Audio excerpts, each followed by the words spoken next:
Дэлхийн эрүүл мэндийн байгууллагаас хийсэн судалгаагаар Улаанбаатарын агаарын бохирдол аюулын түвшин төрснийг илтгэх хамгийн доод үзүүлэлтээс 6 дахин их буюу хүний эрүүл мэндэд онц ноцтой хохирол үзүүлэх хэмжээнд байгааг анхааруулсан бол Монгол улсын үндэсний аюулгүй байдлын зөвлөлөөс нийслэлийн агаар орчны бохирдол гамшигын түвшин төрснийг анх удаа хүлээн зөвшөөрлөө. 10 хүн тутмын нэг нь агаарын бохирдлоос амь насаа алдаж, 3 хүүхэд тутмын нэг нь амьсгалын замын өвчнөр эндх эрсдэлд хүрээд байна. Энх цаг байтал дайн самунтай улс шиг иргэдэн инхүү цаг бусаар алдсаар амьд явах эрхийн төдийгүй амьсгалах эрхийн хэдий утал зөрчих вэ?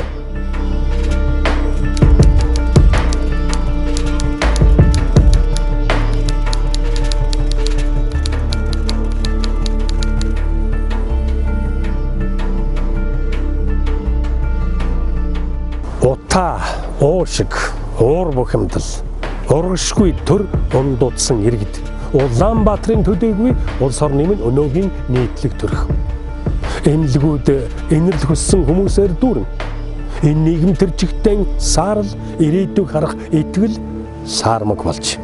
Хэлий гэвч хоолой сөнг, итгэе гэвч ирээдүй бүрхэг. Итгэл мөхвөл ирээдүй үгүй.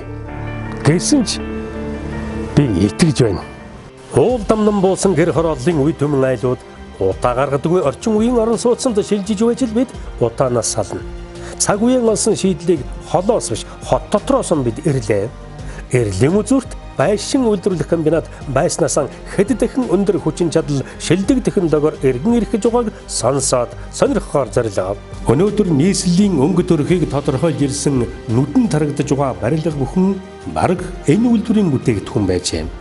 Гэмтэл, халдвар, тавдар судлал, 3 дугаар эмнэлэг, 3, 4, 19, 15 дугаар хороолол, сансар, 220 мянгат, гэрлэх ёслолын ордон, үндэсний телевиз, соёлын төвөргөө гэд Улаанбаатарын бүхэл сургууль цэцэрлэгийн барилга, үзмэр үйлчилгээний төвүүд бүгд энэ үйлдвэрийн бүтээгдэхүүнээр сүндэрлсэн.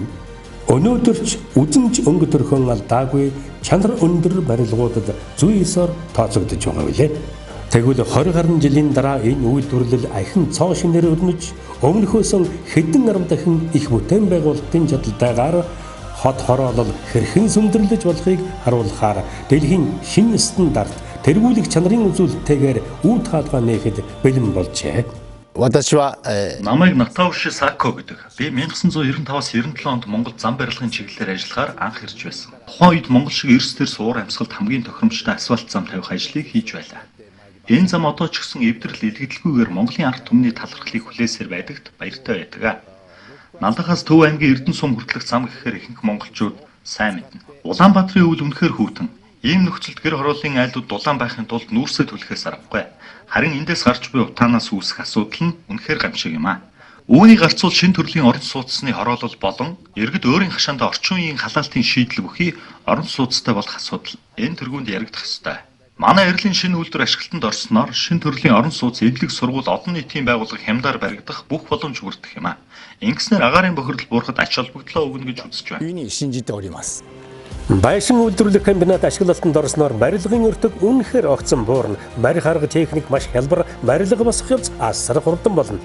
Галын аюул газар хөдлөлтөнд онцгой төсвөрт. Дулаан алдат гэж огт байхгүй. Дуу чимээ тусгаарлалт дээд зэрэг хан таасны төгс зогцол халаалтын орчин үеийн шийдлгээд ам бардам хэлэх асар олон давуу талуудыг дурдж болно.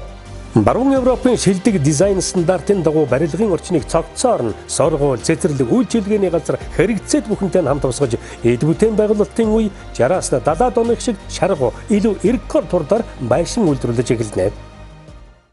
Асуудал болоод удаж байгаа агаар хөрс усны бохирдлыг арилгах өөрчлөх арга бол орчин үеийн шилдэг технологи үйлдвэрлэлийг амьдралд нэвтрүүлэх явдал. Өөр юу ч биш. Тийм болохоор байшин үйлдвэрлэх явц орчин үед лего эвлүүлэх шиг хялбар болж бид эрүүл аюулгүй орчинд амьдрахаас өөр амин чухал зүйлгүй гэдгийг мэдэрч хот маань экобус болоход ойрхон байна. Тун удахгүй. Ухад явдаг уур хайг шүтгэж ургуулж бүтээж басгадаг үйлдвэрлэлийг давчрах нь хөгжил юм а. Агаар орчин цэвэрвэ хамгийн төгс шийдэл бол амины орон сууцсан орчин үеийн стандартад нийцүүлэх явдал.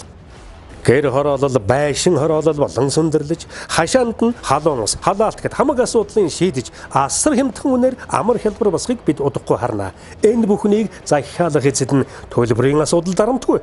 Эдийн засгийн их усүрийн ипотекийн зээлээр шийдээд өгөх бүрэн боломжтой.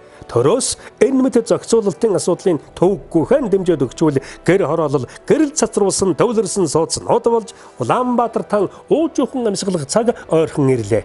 Загвар хороолол энэ хавраас эхэлж баригдан үлгэрийн юм шиг энэ ажил үнэндээ нүдэнд үзэгдэж гарт баригдах цаг хаяан нэрлээ.